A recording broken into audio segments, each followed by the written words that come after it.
Welcome back sa Usapang Loan at Online Lending. In this video, pag-uusapan natin itong isang ads na lumabas sa aking newsfeed sa Facebook.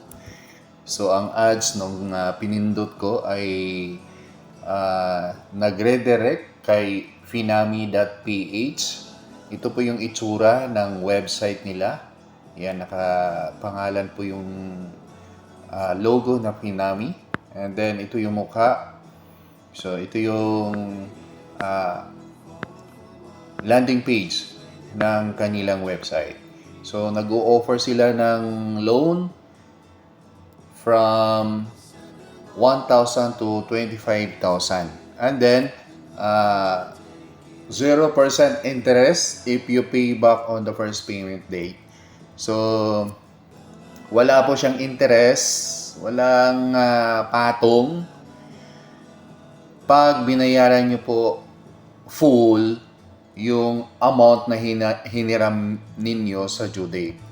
Medyo familiar sa atin ang strategy na ito. At kung hindi ako nagkakamali, itong website na to, kapag nag-apply po kayo dito, ay i-forward kayo or may connection sila sa apat na tinatawag nating super loan shark na mga online lending app. Walang iba kundi si Digido, si OLP o Online Loans Pilipinas, si Manicat, at pati si Kiwico.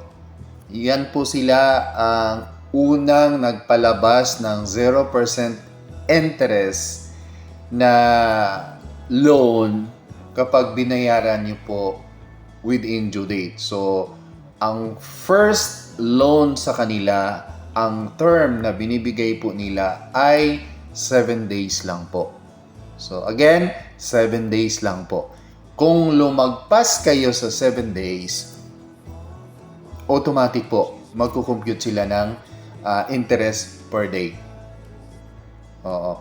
So, actually, this is not the first time na lumabas itong ads na to. At palagi ko itong pinipindot at ini-encourage ko din kayo na kapag nakakita kayo ng ads sa Facebook, pindutin ninyo. Pero huwag kayong mag-apply. I-check nyo lang. Sa ganung paraan, gagastos po sila ng malaki sa ads nila. Pero wala po silang kikitain dahil wala pong mag-a-apply.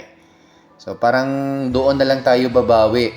At least kahit papaano makakabawi tayo, pero hindi kailangan na magbayad tayo ng interest dahil po umutang tayo. Dito na lang sa ads. Pindutin niyo po mga followers namin, mga viewers natin dito sa Usapang Loan at Online Lending para huminto yung huminto yung ads nila. Kasi hindi yan magpapatuloy yung ads nila kung wala po silang kikitain. Make sure na huwag kayong mag-apply. Pwede kayong magpindot-pindot lang, pero huwag po kayong mag-apply. Para ang malaki kasi yung charge ni Facebook sa kanila kapag pinindot nyo yung ads. Pero pag apply, wag na. Baka ma-capture pa yung personal information ninyo at gagamitin din nila sa ibang paraan. So alam naman natin, yung binanggit ko pong apat na super loan shark ay data privacy violators po sila. So nanghaharas po at namamahiya. Kaya please, wag nyo pong sunggaban tong ads na to. Tapos may lumabas pa na ads dito sa website nila, si Mocha Mocha. Yan, si Mocha Mocha din. Basta, dito sa website nila, wala pong nakalagay kung rehistrado sila sa Securities and Exchange Commission. Pero alam naman natin yung apat na binanggit ko po ay rehistrado sila sa Securities and Exchange Commission.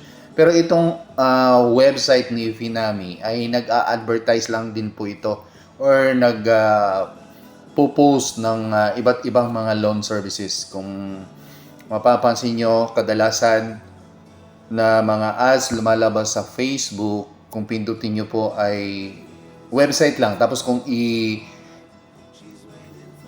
i-scroll mo or mag-research ka doon sa website nila, ang lalabas ay lahat mga lending company. Ang masakla pa ay mga loan shark. Mayroon akong website pero hindi po ako nagpo-post to guide paano mag-loan. At puro advantage lang nandun. Mayroon akong website pero review ng iba't ibang mga online lending app. Review lang talaga. Kung ano yung totoong mga experiences ng iba't ibang mga readers natin at mga followers dito sa usapang loan at online lending, yun din ang nilagay ko doon. Pero sa ngayon, hindi pa po ako nakapagsulat muli kasi nag-focus po ako dito sa YouTube kasi marami po sa inyo ang mas gusto ang manood kaysa magbasa. But hopefully, kapag hindi na po ako busy, ay babalik din po ako sa pagsusulat. Pero guys, yun nga, paalala sa inyo, napakasimple lang naman ang requirements nila dito o 4 easy steps to get a cash loan, apply for a loan, wait for approval, get money. Bakit 4 steps? Tapos 3 steps lang ang nilagay. Ang kulit, no? Ang kulit. Tapos using InstaPay, real time po ang disbursement nila. So kung na-approve kayo, agad-agad makuha nyo agad yung pera.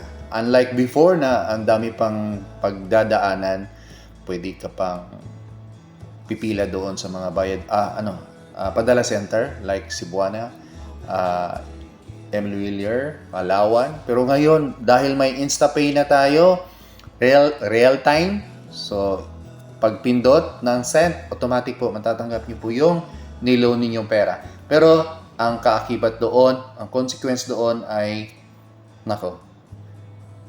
malaking problema kapag kayo po ay hindi nakapagbayad. So, huwag kayong mag-apply sa mga ganito na limitado ang impormasyon tungkol po sa lending company. Kasi mostly, pag ganitong website, ipo-forward kayo or ma-redirect kayo doon sa 4 na binanggit ko.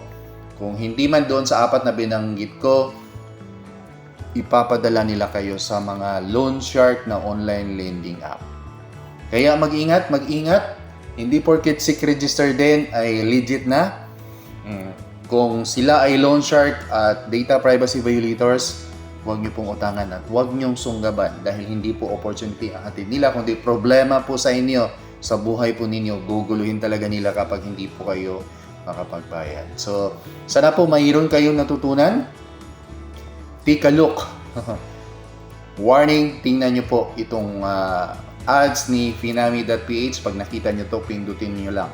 Magbasa-basa lang kayo saglit, tapos i-close nyo na. Sigurado, malulugi sila sa advertisement nila. Malaki ang babayaran nila sa advertisement pero walang uutang sa kanila. So thank you very much. Shoutout sa aking mga viewers. Sa mga hindi pa nag-subscribe, please subscribe. Usapang Loan at Online Lending. Hanggang sa muli po. Maraming salamat. Paalam.